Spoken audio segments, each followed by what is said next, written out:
Welcome to When Mothers Lead, a podcast created by Motherful, a soulful grassroots collective of single mothers. I'm Heidi. And I'm Lisa. And we will discuss how you can be a part of this movement and what the world will look like when mothers lead. I see the mothers marching. I hear the mothers singing. I feel the mothers grieving. I see the mothers leading. I hear the mothers shouting. I see the mothers dancing. I feel the mothers healing. I see the mothers leading. I see the mothers healing.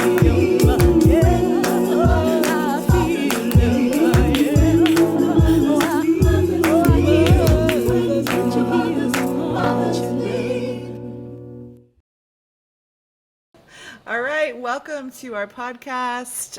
We are your hosts. I'm Heidi Howes. I am Lisa Woodward. And we are the co-directors and co-founders of the Motherful organization. Yes, Motherful is a Black, Indigenous, mothers of color-led, multiracial grassroots collective of single moms in Columbus, Ohio. And our mission is to support, empower, and nurture single mother families through the community. We are so excited that this is happening. This is our first podcast, and we are excited and we celebrate it. Yes, especially because our very, very beloved friend is our first guest today, and her name is Rhiannon Carnes. Thank you for coming, Rhiannon. Thank you for having me. Thank you so much. Yes. So we want to give an intro to our beautiful friend. Rhiannon Carnes is the executive director and co-founder of Ohio Women's Alliance and Ohio Women's Alliance Action Fund. And Rhiannon's drive to make change and create brave spaces to build community runs deep. As the daughter, I love that you have your mom in your bio, like front and forward. This is beautiful. As the daughter of a lifelong artist, writer, and advocate, Faye Childs, Rhiannon's mom, Rhiannon knew from a young age that if you want to see real change happen, you have to get to work. And that philosophy led her mom to eventually become a leader in Black publishing and the founder of Blackboard, an organization that uplifted Black authors in a publishing landscape characterized by gross underrepresentation of BIPOC communities. In 2016, Rhiannon became increasingly outraged as the presidential race played out. The same racism and sexism she had experienced throughout her life were playing out on the national stage, eventually leading to the election result that meant America could no longer pretend white supremacy was a thing of the past. As a Black single mother, survivor of gun violence, and a military veteran, she could not be silent as extremist conservatives tried to chip away at the freedom, dignity, and humanity of BIPOC communities, especially Black women. Rhiannon turned to her mother,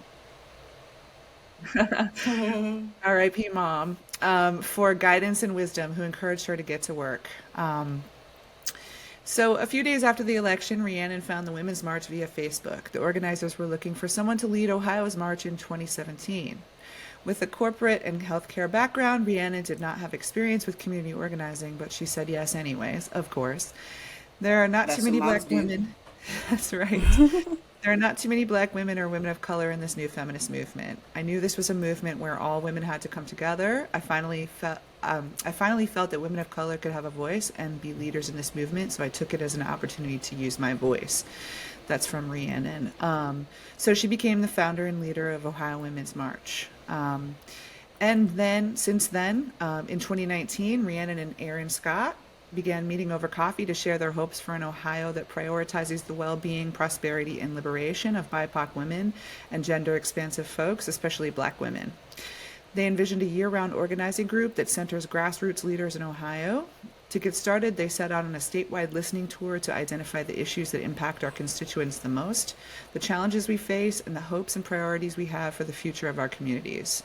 The tour led to Ohio Women's Alliance Pillars of Prosperity, they're called, which is the values platform that laid the foundation for the official launch of Ohio Women's Alliance in late 2019, and the OWA Action Fund in 2020.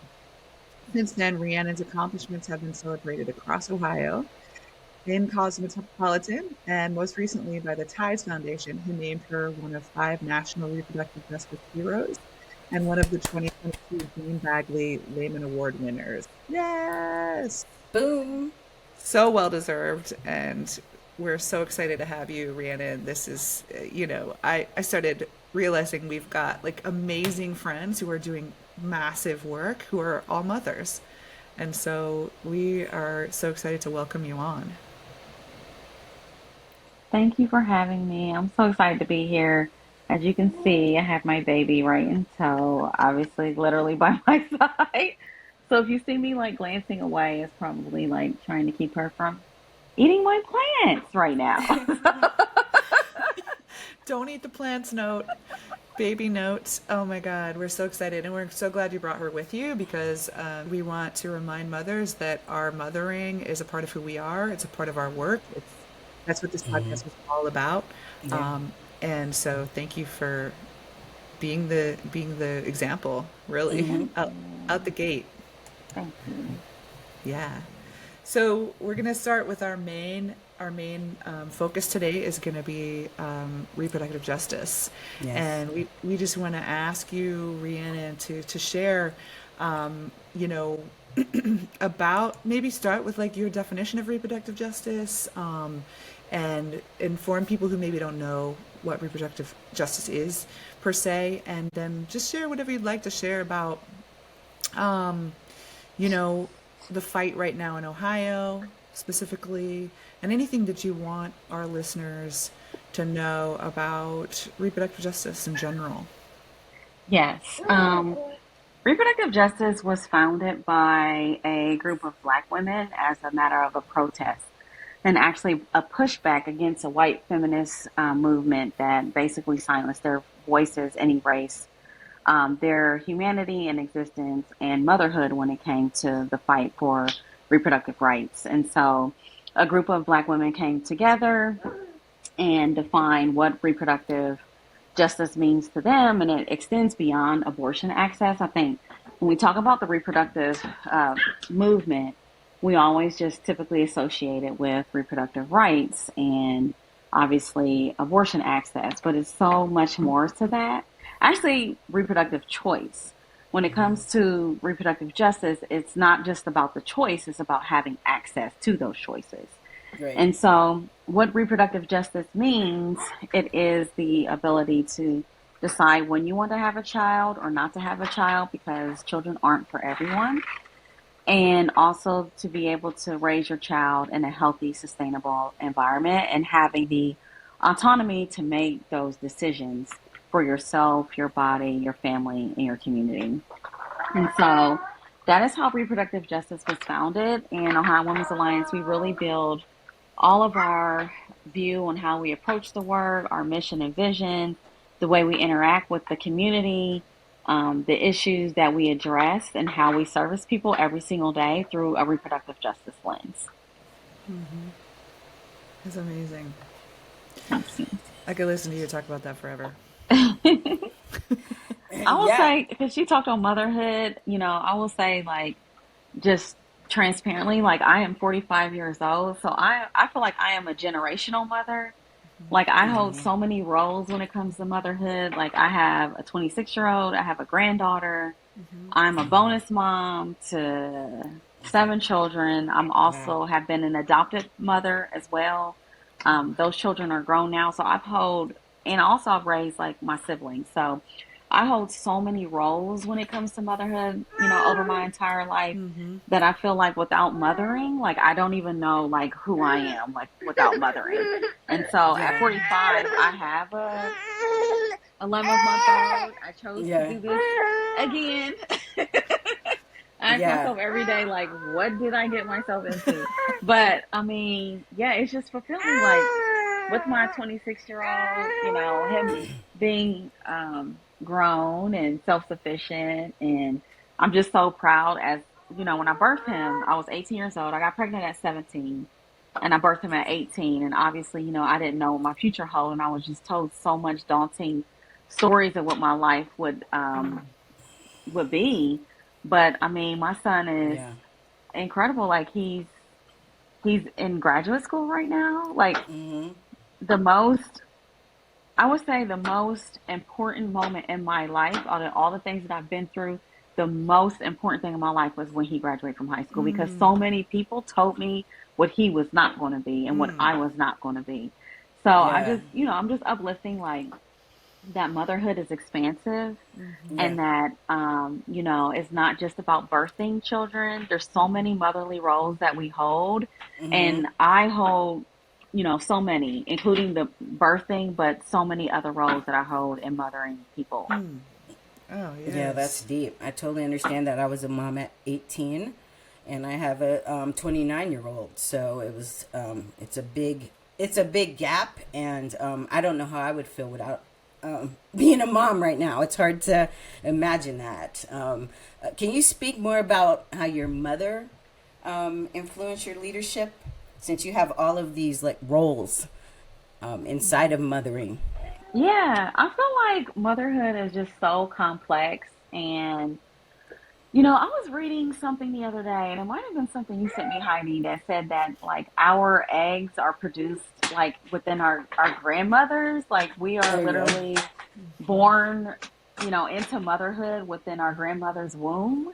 And so right. I feel like we are literally born into this society, world, framework, whatever you want to call it, um, with this perception, especially if you're born female, to be a Mm-hmm. mom. And it's already like within you. So I feel like mothering and the concept of motherhood honestly started with me at a very, very young age with like assisting my mom with my little brothers. I have little brothers that are 10 years younger than me, and I definitely Mm-hmm. feel like a mother figure to them. Yeah. And I think that is just so common, especially with women of color, because of like so many different disparities and gaps and oppression that sits on our shoulders. And so we have to fulfill so many roles. And it literally Yeah. is a communal effort to raise children, and starting with helping our mothers support the children that they have. And so, like, mothering, started with me. I almost want to say, according to science, at Mm-hmm. conception.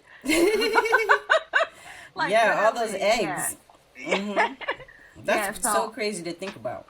yeah, it is. And so like I started out at a very young age from just like caring for my siblings, babysitting them, my mom like believing in me probably sooner than I probably should have been believed as far as like taking care of like little kids. But yeah, that's where I feel like just the role and the societal expectation of what motherhood is as far as like caring for people started probably when I was like 10 years old and Mm-hmm. caring for them. Yeah, it's like second nature. That's Just right. being nurturing. Yeah. It's something you don't have to think about. Wow. Yeah. Yeah. What do you think your mom, for example, because she was such a powerful leader, and just entrepreneur, and she was like, I don't want to say ahead of her time, but she was so Yeah. powerful, and you would say she was ahead of her time. Um, so what do you think she taught you about the intersection of work and leadership and motherhood by her example or by like her words or Yeah. Also, just to kind of give you a picture of my mother. Um, my mother, she became a mom at a very young age. She put her first child up for adoption, and then she went on to get married, then divorced. And I will say that then after, my mom was like the first queer person of color that I ever seen, and my mom was very unapologetic as far as like who she was and the decisions that she made in her life, and she just showed up like my mom just did not care about what anyone had to Yeah. say about her. yes, Faye. And Yeah. and I just feel like that is because of that, like she literally showed up like this is who I am, and it forced people to accept her, as the Mm-hmm. person she was. And so, as I was younger, like, you're confused, obviously, because society tells you one thing and then family life looks another way. But my mom, as I'm like older and reflecting back, um, I just think about like how courageous and how powerful she was and how resilient she was to not to conform to society expectations and to be her true self and do what made her happy in Right. her life. Right. But yeah, I mean, my mother was like, she's literally, when I say that she's the reason why I'm here today, it's more than just like, literally, but Yeah. figuratively. Like, I would not be doing movement work if it was not for my mother, if it wasn't for my upbringing and watching her. Literally, I went to the 50th anniversary of the Million Man March when I was like 5 years old or something like that. Wow. Um, and my mom organized like buses in the Black community to Washington D.C. So my mom was a community organizer Yeah. before I even knew what community organizing was. And the most ironic part Right. about it is that my mom wrote a book, and when I began like community organizing myself in 2016, like I didn't even associate like what I was raised up and viewing Right. all my life. I didn't, because when you're in it, you don't really realize like Right. What it is, yeah. you don't really realize what it is, and you don't really realize history that you're making in those moments too. Right. And Right. so when I read her book, and like it was like the prefix in the beginning of the book, I start reading her journey to organizing the people for the march, and I'm like, it was the Wow. March on Washington. I'm sorry, the March on Washington, and I was like, I just organized buses to Washington D.C. for a march. Like I didn't even put those things together. Like Amazing. it was learned. Like it was in me. It wasn't something that I just did on my own. It was taught. Like people invested in me. People poured into me. And my mother was like instrumental in that. And she's the main reason why, I do this work today. And even when I decided to like join the Women's March, she's the one that encouraged me to said, you need to reach out to people, to see how you can get more involved. Like if this is your passion, this is your heart work, then you need to do it. And so if it was not for her, I wouldn't even have the courage if it was not for my mom. Right. So Right. last Right. thing I'll Right. say about that is that you need like leadership is not in a silo. Like leadership is with the pouring and investment into you, and it comes from others' labor as well and others' belief into you. My leadership role is, yeah, some folks want to take like all the credit. Like I cannot take all the credit for No. the leadership role that I am in. Like I would not be in this role without the generations of people who've invested in me, and also without the current people on my staff and my team and my Right. community and Motherful and the people who continue to uplift the work that I do every single day. Yes, yes, I Yes. love that. I love that because, and I think that's such a powerful shout out that you just gave and an example of the way that mothers can powerfully lead, especially Black mothers like yourself, Yeah, that because that, legacy she left. Amazing. And that's what yeah, is really important. So since you yeah, were we, raised by a queer mom, did you at what point did you become radicalized? Was it like because of your mom, or was there like one specific incident where it's like, wow? Because it sounds like you've been doing this since you were a baby. So I'm thinking that was the path to your radicalization. I mean, I feel like, when I came into the work, I don't even know if I really reflected on the amount of labor into motherhood because again, it's like so not talked about. It's so much shame and stigmatized that I didn't even really associate myself in this work as a mom. I think first and foremost, like what gravitated me most to this work and the identity that I hold was me being a woman and me being Black. And so those were the two associations that came to me. And like initially when the struggles that I've had in my life in fields that are dominated by white folks, white men, white supremacy, I really associated that as deficits within myself as the reason why I can't promote or why I'm not being valued or why I'm not being seen. Like me not, being able to speak loud enough or me not being meeting the level of what the work expects of me. And it really wasn't until 2016 when I seen more women speaking out about the injustices that they faced. And so then I started to really realize like it wasn't that it wasn't like a problem with me per se, like it's society and what society like makes us believe. Like literally, like this culture of oppression runs so deep that you also start to internalize it for yourself, and you don't even like associate. You can't even distinguish the difference between yourself and what society has told you who you are. And so for me, initially, it was my gender and my race. And then eventually, you start to like think about all the other identities that you hold. And mothering and motherhood, is obviously one of them. But when it comes to like, motherhood, I just feel like it's so difficult to like show up confident, for yourself because again, like there's so much shame and stigma around to mothering. Like, you can't be too young, but wait a minute, you can't be too old either. Yeah.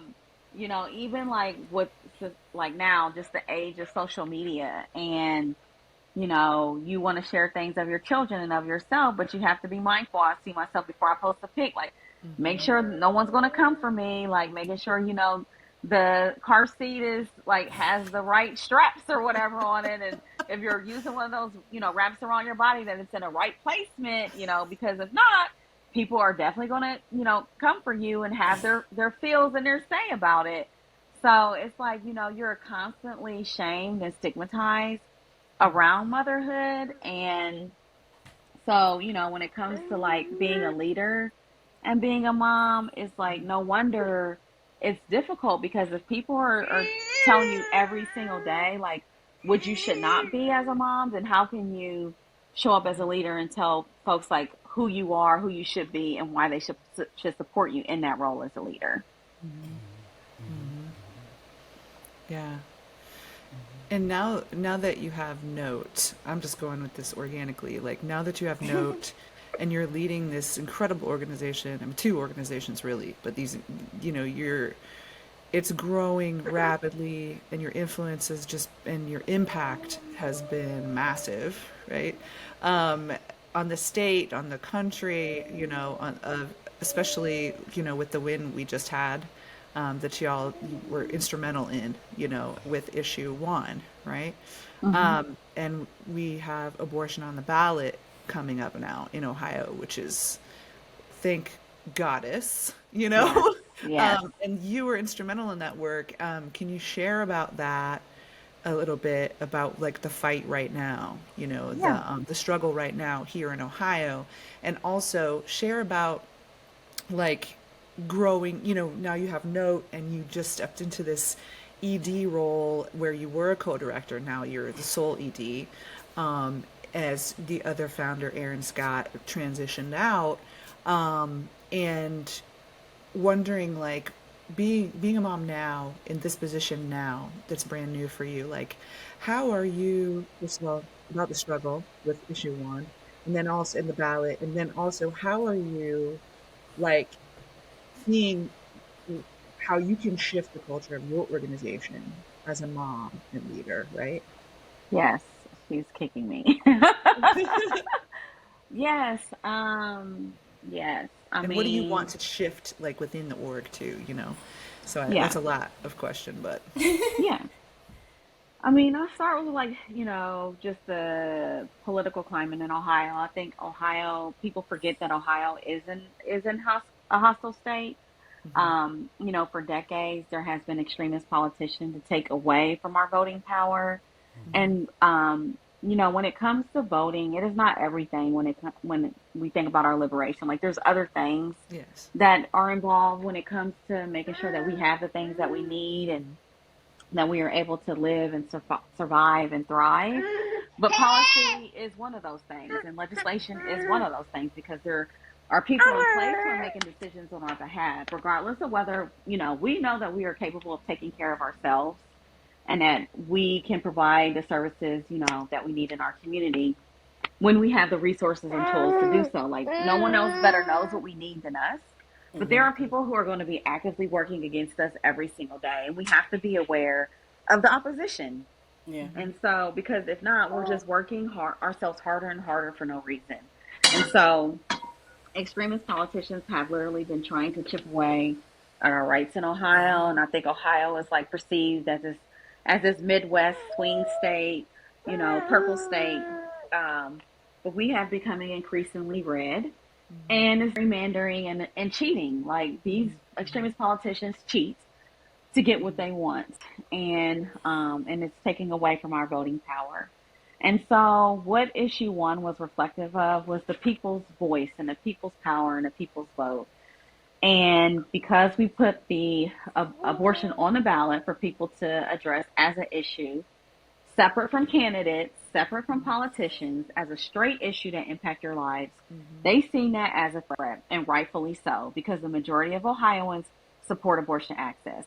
The majority of Americans support abortion access. When we get straight to the issues, people know what they want and what is right for their life. Yes. And so with issue one, they tried to undermine the people's vote and the people's voice and take that away from them. And they answered right back and said, no, you won't. And so it was a monumental win for us. And a percentage of people who came out for that win is the same percentage of people who support abortion access. So we know that we will win in November. They know that we will win in November, and they continue to try to do everything that they can to undermine us. But, we are stronger than that. We are resilient. We will persevere, and we will get our message across. And so when it comes to this, this harder fight in November, we are out here, talking to folks every single day. We're calling people. We're at community engagement events, and we are asking folks too to talk to your family, talk to your friends, and also to remind you that voting is also power, and that voter registration ends on October 10th. So please make sure your voter registration is up to date. People move. Especially my people, like people of color, have a higher rate of like moving and changing to different addresses. Make sure your voter registration is up to date. You can look at OhioWomen'sAlliance.org, our website. We have a whole voting page for you and address all your voting needs, whether you need to register, whether you need to update your voter registration. You can do all of those things, and you can find out when the election takes place as well. But when it comes to November 7th, that is election day, you need to vote, and you need to vote yes on issue one. I don't care what you do that day. Yes. Or you need to vote by that day, because yes, this is yes on issue one. This is yes. This time it's yes. Yes, this time it's yes. Last time it was no. This time it's yes. This time it's yes. And you can even vote before then. So, find out your polling location. Find out when the early vote is. So sorry.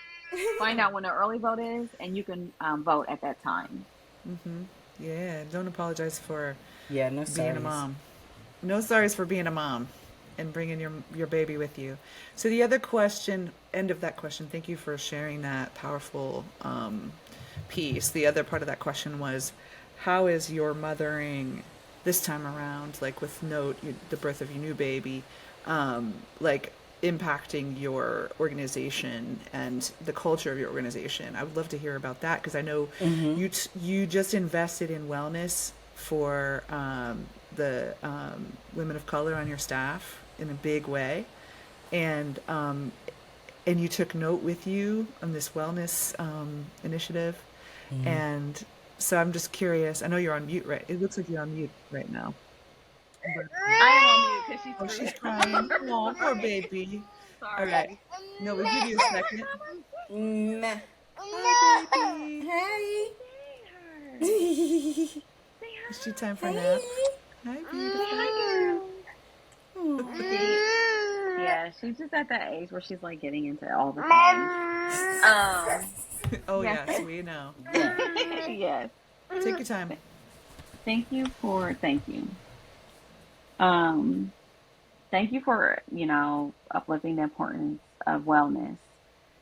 And although, Ohio Women's Alliance is a power building organization where we, dive into like civic engagement, education, as well as the power voting and policy, we also are really rooted into making sure that we are well healed and restored.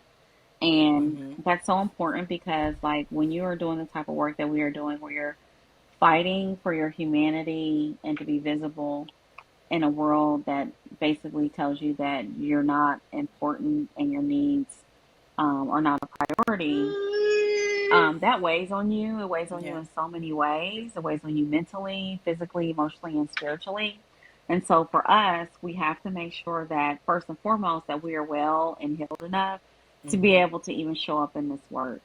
And Mm-hmm. so, I'm really like trying to prioritize a culture of care within our organization. And there's so many Mm-hmm. things that goes into that.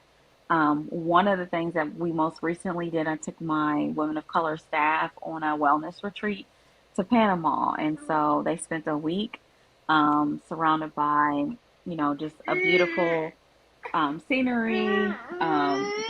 The food was native to the land. It was a remote island that we were on, and so all they had to do was rest and eat good and just Yeah. share You and forgot share. me. I know. Sorry, I next said year, next next year year. I'm sending her I got with. you. I'm Yes, sending her. next year. And but yeah, so we spent the week, but I also know like a week of wellness is not enough. Like, Right. a week of intentional wellness is not enough. We need a everyday thing for us as well. And, Mm-hmm. OWA, we go on a listening tour biannually and we talk to folks, especially women of color, like what it is that they need. And 9 times out of 10, it is financial resources. It is money. I mean, like Mm-hmm. we are aware of the gaps when it comes to the economic, gaps when it comes to women and women of color.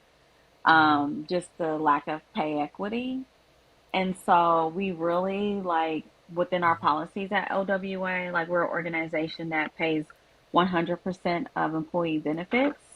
We're also an organization that provides a wellness stipend every month. We That's good. also, yeah, we do so much when it comes to our staff to make sure that they Yeah. have all of the things that they need to make sure that the long term wellness is in place. And we're very Right. intentional about that. Yeah. And their Love long it. term, involvement in the org. Yes, Place they'd love to be. yes. Yeah. And I That's the know. other thing, too. We make sure that we have salaries that are Mm-hmm. competitive with the, like with national salaries as well, too. And we revisit those every single year. And we have salary increases every year that are competitive with national standards. Mm-hmm. And I know you have I mean currently I think are you the only mother on your team right now? I'm the only mother on my team, and Okay. Mm-hmm. so me being the only mom on my team, having these child policies in place, Right. as a reproductive justice organization and me being the executive director, you would think that would be like easy, but like as the it isn't because as the only mother on my team, like I have to make sure that I'm like making sure I'm thinking about like everyone on my team, but I also feel Right. like it's hard to think about yourself. Like when you're always thinking about everybody else. And Right. so because no one else has children, it's Mm-hmm. hard for me to like go back and prioritize myself and what my needs are and to Mm-hmm. not feel like I'm being, like selfish or anything like that. I think that's how we Mm-hmm. feel as moms. And so it Right. has been a journey as far as like defining our child and parental policies are, but Mm-hmm. I am like revisiting those every single day Yeah. and making sure that those are like more equitable every single day. Like I just increased Yeah. our um, parental leave policy. Like it was Okay. at a place that I don't even feel like it was like that equitable. Like it was just like at a standard Right. policy before. And I'm like, you know Mm-hmm. what? Like my staff deserves more than what I gave myself. So I'm going to Right. change the policy Mm-hmm. for it to Yes. be better for them. Yeah. Yeah, Yeah. that's a good foundation because they will start having kids. Yeah. Yes, At they some will. point, somebody on your staff. So that's awesome. And everything you're doing at OWA, we're so inspired. I should say Motherful has been mentored by Rhiannon and by her team and Yes. for years. So we're good friends. We are just so inspired and informed, and our work is really informed by Ohio Women's Alliance and the work that you've done. And we appreciate you so much, and we love you so much, and we love you too, Note. And Yes. I think we I get feel her. like Oh, go ahead. I was going to say, I feel like we have really kicked the podcast off in a powerful way because we're saying, like, yeah, you can listen to babies on the podcast, Yeah. and You maybe can there are other breastfeed on podcasts the out there that podcast. are doing that, breastfeeding on the podcast, yes. And maybe there are other podcasts that have that going on, but I don't think it's the mainstream. So we will be doing that. So if you're listening, please, give us some positive feedback and make sure you're liking and sharing everywhere we're at, and let us know that mothering, as being a leader as a mother, like, just give us a shout out and let us know that this is resonating for you. Yes. Yes. Yes. And I also want to share the love right back to Motherful, like all of the ways in which y'all like supported me and helped me too. Like I had to be reminded of myself. Like one of the other roles that I hold in my life is being a mother and being able to embrace that boldly and out loud. And with me birthing Note, like honestly, it gave me kind of like no choice, but I did I did have to make decisions that were for myself, and for my daughter. And so like every single day, like, I just said no to someone today. Like I had an interview last minute today and they asked me could I attend it here? And I said no. I said no because I don't have childcare. So sorry. Like if you want me to show up to things, like I need a more advanced notice. And that's the way it is, folks. Like I used to like just jump at every single thing. Like someone wanted me to be there, I was there. Like I would travel. I don't care how far it was. You needed me, and Right. I was there. And now, like I acknowledge like that mothering is important to me, and being there for my children is just as important as this work. And so, sorry. And so there is a balance in that, and I'm going to prioritize what my capacity is that makes me stronger mentally, and spiritually and physically. Like I'm taking care of myself and my body first and foremost, because if I'm not here, then, Right. my children aren't good, my family isn't good, and even my organization isn't good. So, that Yeah. mothering role has definitely been a friendly and constant reminder from you all, and especially thank you, Heidi, for all of the ways that you empower me and strengthen me and like make me stand up for myself, because I'm like, I don't know if I should do it. I don't know if I should do that. And you're like, no, you deserve it. As a mom, you deserve it. And so it helps me and encourages me. And it also is not just helpful for me, it's helpful for my team, my staff, and also as an example as a leader in this reproductive justice space for other people to follow. Yes, yes, and thank you. We love you. We love you. Love you Yes. back. So much, so much. When And I mothers think lead. Yeah, so we have our signature like outro question that we're working up, and so as you know, I wrote a song called "When the Mothers Lead," and the song is kind of actually my vision for the song is that we're going to have a mothers march on Washington, and there'll be hundreds of thousands of mothers marching on Washington singing this song. So when the Yes. mothers lead, some of the verses are that I created are like the earth will be healed. When the mothers lead, we'll melt all the guns. I know some people don't agree with that, but when the mothers lead, the children will be safe. So when the mothers lead, Rhiannon, what do you think the world will be like? Wow. That is a deep question, because to your point, like there's so many things when mothers lead. Um, but I think for me, um, when mothers lead, Yeah, it can go I so wish many I was more ways. prepared. That's all right. There's so many You things. don't have to be Yeah. prepared, Virgo. It's a Virgo. I mean, I feel like when mothers lead, our children will lead. That's what I feel. When mothers lead, our children will lead because my children, from me, like the things that comes out of my children's mouths, I'm just like, I can't even Yeah. believe it. But they always say like, "Well, mom, you taught me. You know, I got this Right. from you," and I'm just so proud of them and the way that they show up for themselves and even their friends. And I just feel like when mothers lead, our children will be better leaders. Yes. Yes. You didn't need to be Yes. prepared. That was perfect. Yeah. Love it. Love it. Oh, wow. Thank you, Rhiannon, so much. Let us know Yeah, thank how you. can our listeners support Ohio Women's Alliance and Ohio Women's Alliance Action Fund? Yes. They can support Ohio Women's Alliance. They can go to OhioWomen'sAlliance.org and you can learn everything you need to know there. There also is a section for you to link to our Action Fund, which is OWAActionFund.org. You can follow us on Instagram. We're on Facebook. We are also on Twitter. Yes. And if you need to reach out to me directly, I am here for you. My email is Rhiannon at OhioWomen'sAlliance.org, where you can reach out to me That's directly right. if you need to. That's right. And we'll put it all in the show notes too. And Yes. so that'll be available for everybody. So OhioWomen'sAlliance.org is the website. And you can link to the Action Fund through that website. And it's Rhiannon, Rhiannon, at OhioWomen'sAlliance.org. And right. she said she'll take your emails, y'all. So Yeah. Yeah. watch out. Yeah. Lisa, is there anything you want to outro? I'm just happy you were our first guest. It's like It's perfect. It's just So perfect.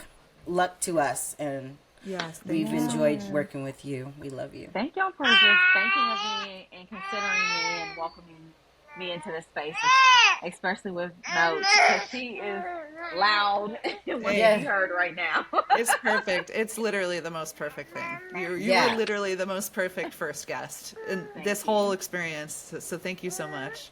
Yeah. Thank y'all. All right, go out there and lead, Mama. Yes. Yeah. Thank you all. Thank you. I hope this inspires someone somewhere. Oh, Yes. it will. Yes. It inspired me. And me. So we got 2 down. Yes. Thank you. So All when right. you're Thank y'all. thank you so much. I see the mothers marching. I hear the mothers singing. I feel the mothers grieving. I see the mothers leading. I hear the mothers shouting. I see the mothers dancing. I feel the mothers healing. I see the mothers leading. I see the mothers healing.